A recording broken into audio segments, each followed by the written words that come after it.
అమ్మ చెయ్యి ఇలా పట్టుకుని, ఏమ్మా ఇవాళ నీ కోడలు బొబ్బట్లో నేను తినవా?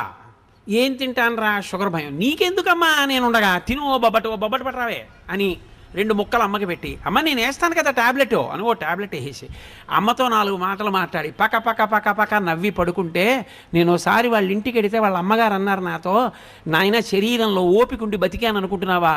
నా కొడుకు రాత్రి ప్రతిరోజు వచ్చి కూర్చుని అమ్మ అమ్మ అంటూ మాట్లాడిన మాటలకు బతుకుతున్నానయ్యా అన్నారు ఆవిడ. అది ఆదర బుద్ధి. అమ్మ నిన్ను ఏదో ఎత్తుకుపోతుంది నీ దగ్గర అనుకోవడం నీ కర్మ, అది నీ బుద్ధి ఎందొచ్చిన జాడ్యం.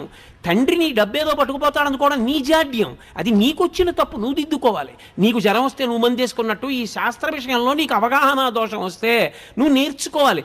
కానీ అది తిన్నగా పిల్లల తప్పని నేను చెప్పను.